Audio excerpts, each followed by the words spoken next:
ସେଇଟା ନେଇକି କୁଆ ଯାଉଛ? ଭାଉଜ ମୋ ଝିଅ ବିସ୍କେଟ ଖାଇବାକୁ କାନ୍ଦୁଥିଲା ତ ସେଥିପାଇଁ ନଉ। ସେ ଟୋକି ସବୁ ଖାଇଦଉଛି ବୋଲି ମୁଁ ଆଣିକି ରୁମ ରେ ରଖିଥିଲି। ଦିଅ ସେ ବିସ୍କେଟ ଡବା ଦିଅ, ତାକୁ ଚୁଡା ଚକଟିକି ଦେଇଦବ ଖାଇଦବ। ଭାଉଜ କଣ ତମେ ମତେ ନାଲି ଆଖି ଦେଖଉଛ? ଆଜି ଏ ଘରେ ତମେ ରହିବ ନହେଲେ ମୁଁ ରହିବି। ମୁଁ କୁଆଡେ ଯିବି ଯେ ଭାଉଜ? ସ୍ୱାମୀ କି ଛାଡିକି ଆସିକି ମା ଝିଅ ଆମ ଘରେ ବୋଝ ହେଇଛ।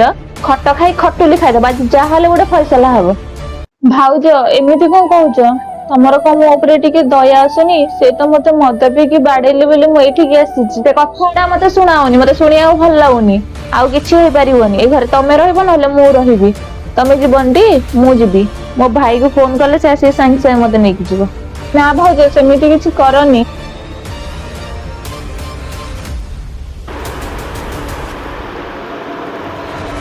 ହ୍ୟାଲୋ ଭାଇ, ମତେ ଆସିକି ଟିକେ ମୋ ଶାଶୁ ଘରୁ ନେଇଯା ତ। ଆରେ କଣ ହେଇଛି?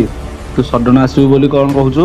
ହଁ ମୁଁ ଆଉ ଏଇଠି ରହିବିନି। ମୋ ନଣନ୍ଦ ଆସିକି ଏଇଠି ପୁରା ପରମାନେଣ୍ଟ ହେଇକି ରହିଲାଣି। ସିଏ ପୁଣି ତା ଝିଅ ଆମ ମୁଣ୍ଡ ଉପରେ ବୋଝ ହେଇକି ବସିଛନ୍ତି। ଏଇଠି ବସିକି ଖାଇ ଖାଇକା ଖାଲି ଅନ୍ନ ଧ୍ୱଂସ କରୁଛନ୍ତି। ମୁଁ ଏଇଠି ରହିବିନି, ତୁ ଆସେ ଜଲ୍ଦି। ତୋ ନଣନ୍ଦ ଆସି ଘରେ ଅଛି ବୋଲି ତୁ ଆସିବୁ କହୁଛୁ? ହଁ ପରା, ସେଥିପାଇଁ ମୁଁ ଯିବି କହୁଛି। ମୁଁ କିଛି ଯଦି ହାର୍ଡ ଷ୍ଟେପ ନ ନେବି ସେଇ ଘରୁ ଯିବନି। ସେ କଣ ପାଇଁ ସେ ଘରୁ ଯିବ?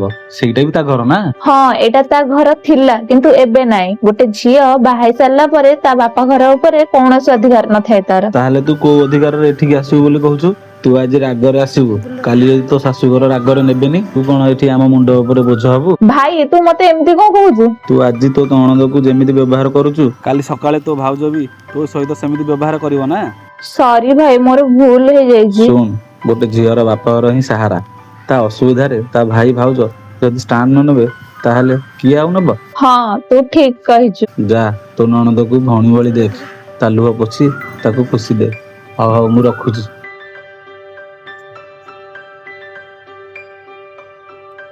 କିଟି ଏଠିକି ଆସିଲ, ନିଅ ବିସ୍କେଟ ଝିଅକୁ ଦବ।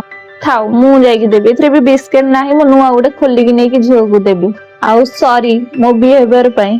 ମୁଁ ତମକୁ ଏମିତି କହିବାର ନଥିଲା। କିଛି କଥା ନାହିଁ ଭାଉଜ, ତମେ ମୋ ଦୁଃଖ ବୁଝିପାରିଲ, ସେଇଟା ହିଁ ମୋ ପାଇଁ ବଡ କଥା। ହଁ ମୁଁ ବୁଝିପାରିଲି, ମୋର ବହୁତ ବଡ ଗୋଟେ ଭୁଲ ହେଇଯାଇଛି। ଏସବୁ ମତେ ମୋ ଭାଇ ବୁଝେଇଲା। ସିଏ ଯଦି ମତେ ଠିକ ସମୟରେ ବୁଝେଇ ନଥାନ୍ତା, ମୁଁ କେବେ ବି ବୁଝି ପାରିନଥାନ୍ତି। ତମେ ଏଇଠି ବସିକି ଆରାମ କର, ମୁଁ ଯାଉଛି ଝିଅଙ୍କୁ ବିସ୍କେଟ ଖୋଲିକି ଦେଇକି ଆସିବି। ଏମିତିକା ଭାଇ ଯଦି ସମସ୍ତଙ୍କର ଥିବେ ତାହେଲେ ଘର କେବେ ବି ଭାଙ୍ଗିବେନି। ମୁଁ ଠିକ କହିଲି ଭୁଲ କହିଲି କମେଣ୍ଟରେ କୁହନ୍ତୁ।